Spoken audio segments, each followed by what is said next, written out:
Assoiffé de ta présence, Jésus, je me tiens prosterné devant toi,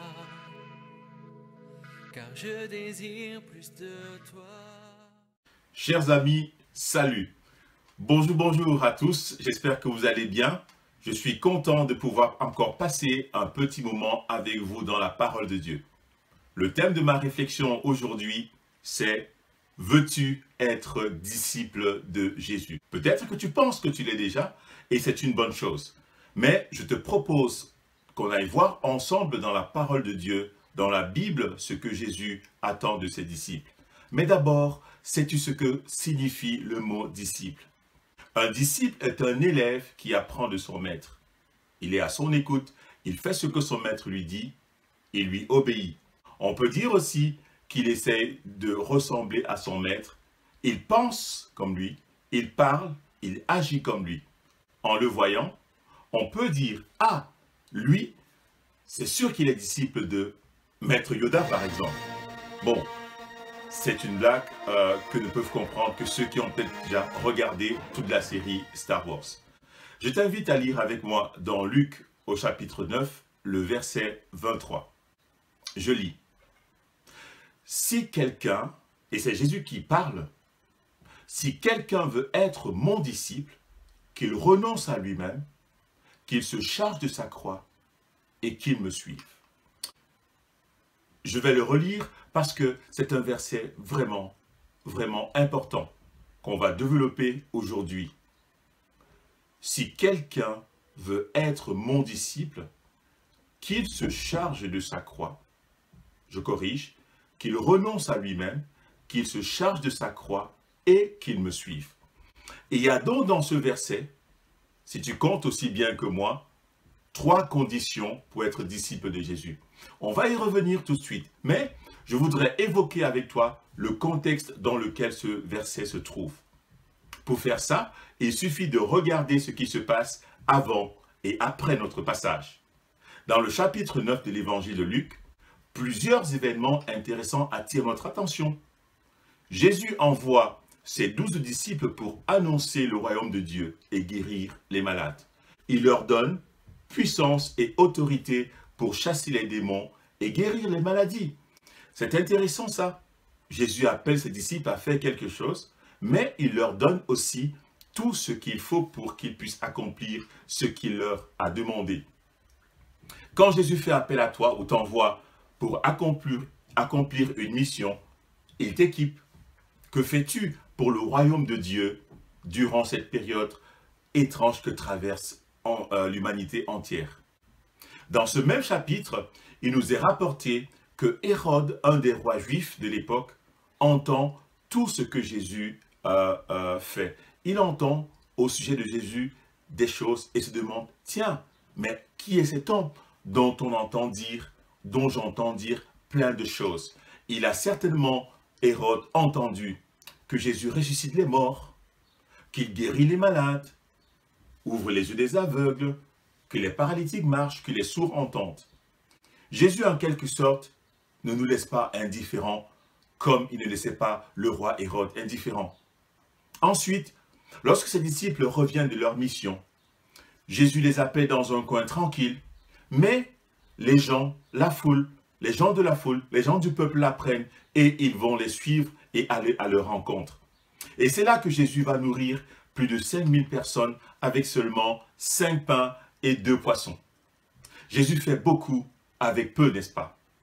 Parmi les différents acteurs que nous voyons jusqu'ici dans ce chapitre 9, on retrouve donc les disciples de Jésus qui sont envoyés en mission, Hérode qui se pose des questions au sujet de Jésus, ou encore les gens du peuple qui essayent de suivre Jésus et qui le suivent peut-être pour les mauvaises raisons.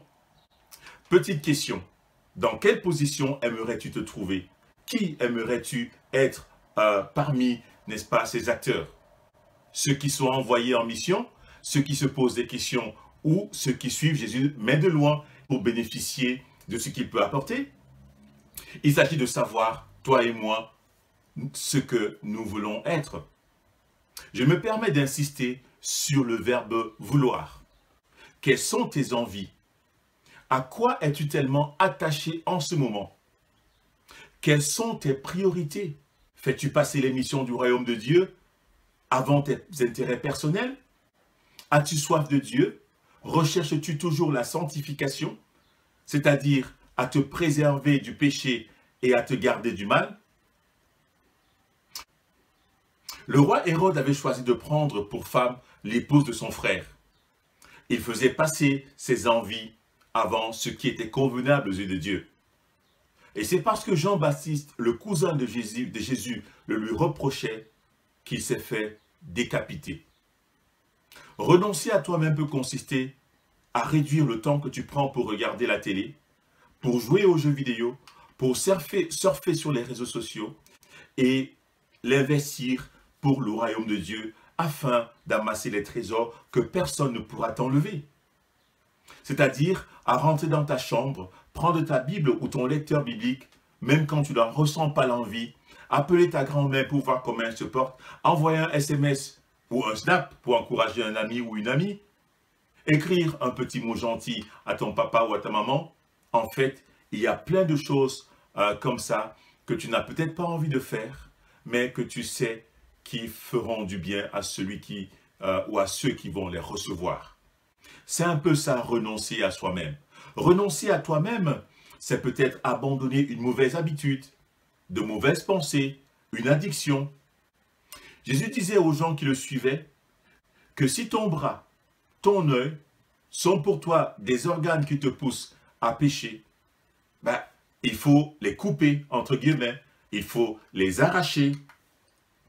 Comprendre par là qu'être disciple de Jésus-Christ, c'est un défi à relever. Et parfois, effectivement, on doit s'arracher, rompre avec certaines habitudes, prendre les décisions qui sont douloureuses, mais conformes à Dieu.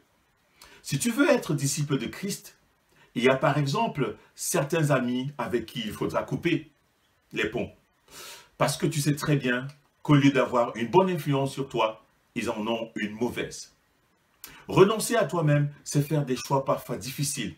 Alors, que choisis-tu? Ton agenda ou celui du Seigneur? Ton timing ou celui de Dieu?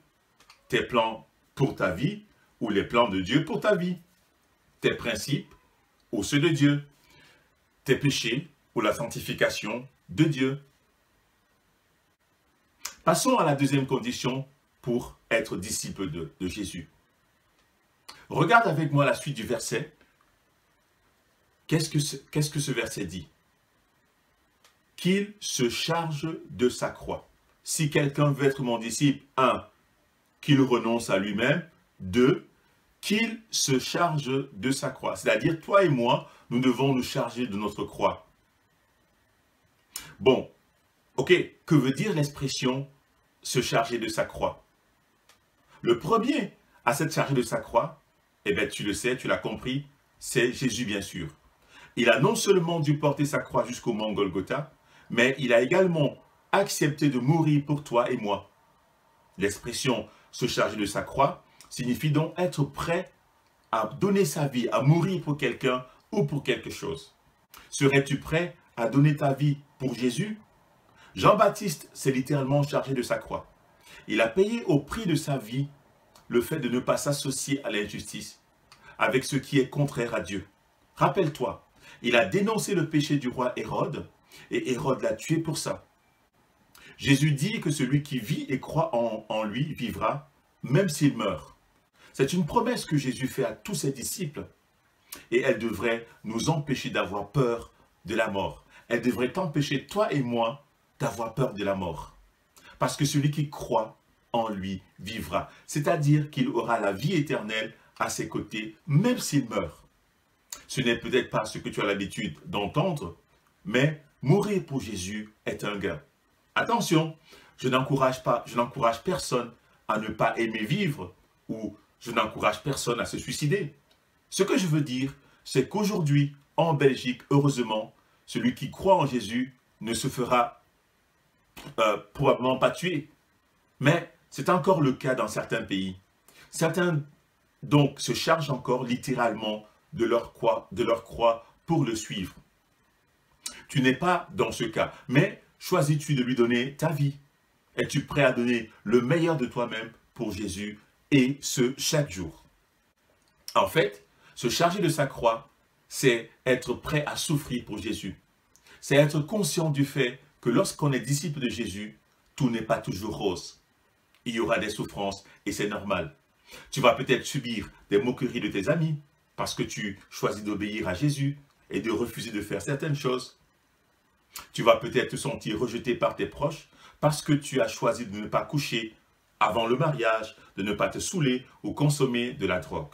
Ce sont quelques exemples et je crois que tu en as d'autres qui que tu pourras développer. La question est, es-tu prêt à souffrir pour Jésus? Troisième condition pour être disciple de Jésus, regardons encore dans le texte, qu'il me suive. Si quelqu'un veut être mon disciple, 1, qu'il renonce à lui-même, 2, qu'il se charge de sa croix, et 3, qu'il me suive. Pour quelle raison suis-tu Jésus?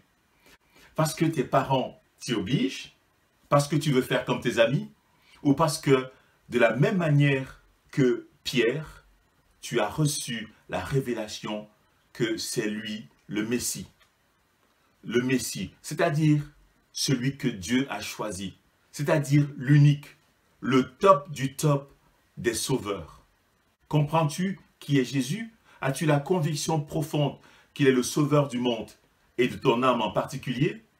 Es-tu convaincu qu'il est celui dont tu as le plus besoin? Celui qui pardonne, qui guérit, qui libère de tout ce qui peut t'enchaîner, de tout ce qui peut nous enchaîner?